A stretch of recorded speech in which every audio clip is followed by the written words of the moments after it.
लोकसभा चुनाव में उत्तर प्रदेश को छोड़ दें तो एनडीए और इंडिया गठबंधन के बीच सबसे कांटे की टक्कर महाराष्ट्र में ही हुई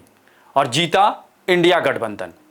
और अब फिर से सियासी गलियारे में अगर सबसे ज्यादा चर्चा अगर किसी राज्य की है तो वो बेशक महाराष्ट्र की है और इसकी वजह है यहां कुछ ही महीनों में होने वाला विधानसभा चुनाव।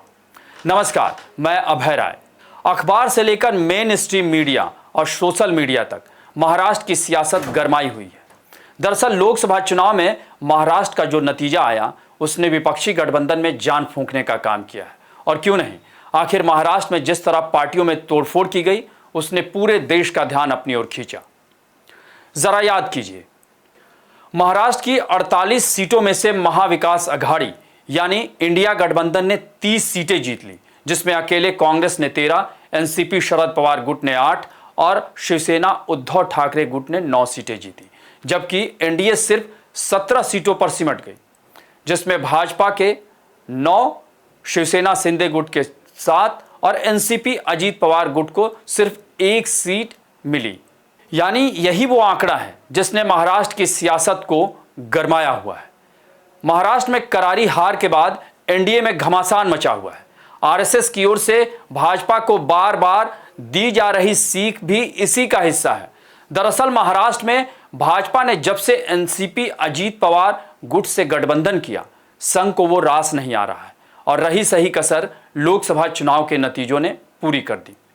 दरअसल संघ को लगता है कि अजीत पवार के साथ आने से आगे भी भाजपा को नुकसान ही होगा और जैसा कि संघ शिवसेना को अपना स्वाभाविक सहयोगी मानता रहा है, लेकिन वो भी अब बढ़ चुकी है और जो सबसे मजबूत पक्ष है वो इंडिया गठबंधन के साथ है। लेकिन भाजपा अभी भी अजीत पवार का मोह छोड़ नहीं पा रही है और हाल ही में अजीत पवार का दिल्ली आकर केंद्रीय गृह मंत्री अमित शाह से भेंट करना और अपने लिए 70 से 80 सीटें तक मांगना, यह बताता है कि दोनों के बीच दांव-पेच जारी है और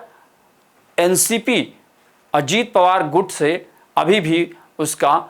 गठबंधन बना हुआ है। हालांकि बीजेपी ने मन बना लिया है कि वो महाराष्ट्र की कुल 288 विधानसभा सीटों में से इस बार भी 150 सीटों पर तो लड़ेगी और बाकी सीटें शिवसेना शिंदे गुट और अजीत पवार गुट के बीच बटेगी। अब अंदाजा लगाया जा सकता है कि 148 सीटों में से दोनों गुटों के पास कितनी कितनी सीटें आएंगी। जहां तक बात मौजूदा विधानसभा की करें तो अभी बीजेपी के 103 विधायक, एनसीपी अजीत पवार के 40, शिवसेना शिंदे गुट के 38, जबकि कांग्रेस के 37 और शिवसेना उद्धव ठाकरे गुट के 15, एनसीपी शरद पवार गुट के 12 और निर्दलीय समेत दूसरे दलों के करीब 25 विधायक हैं।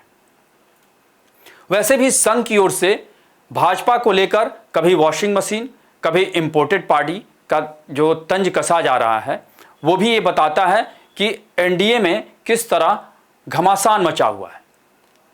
क्योंकि सबको मालूम है कि संघ का मुख्यालय नागपुर में है और ठीक उसकी नाक के नीचे भाजपा की हार कितनी बड़ी है और उसकी गूंज कहां तक गई है, इसे समझा जा सकता है। वैसे महाविकास अघाड़ी में भी विधानसभा चुनाव में सीटों को लेकर पेच अटका हुआ है, लेकिन लोकसभा चुनाव में जीत के बाद इनके बीच एकजुटता बढ़ी है और उन्हें भी पता है कि भाजपा जिस तरह की सियासत कर रही है वहां थोड़ा सा भी बिखराव पूरे अस्तित्व का संकट पैदा कर देगा। और यही वजह है कि महाविकास अघाड़ी के अंदर मतभेद होते हुए भी वो मतभेद सामने नहीं दिख रहा है। और जहां तक बात सीटों के बंटवारे को लेकर है, अभी चुनाव की घोषणा नहीं हुई है और बार बार शरद पवार का या राहुल गांधी का या उद्धव ठाकरे का ये कहना कि हम एकजुट हैं और एनडीए को जबरदस्त टक्कर देंगे, तो ऐसे में भाजपा के लिए ये दोहरी मुश्किल है। आपको हमारी ये रिपोर्ट कैसी लगी इसे कमेंट बॉक्स में जरूर बताएं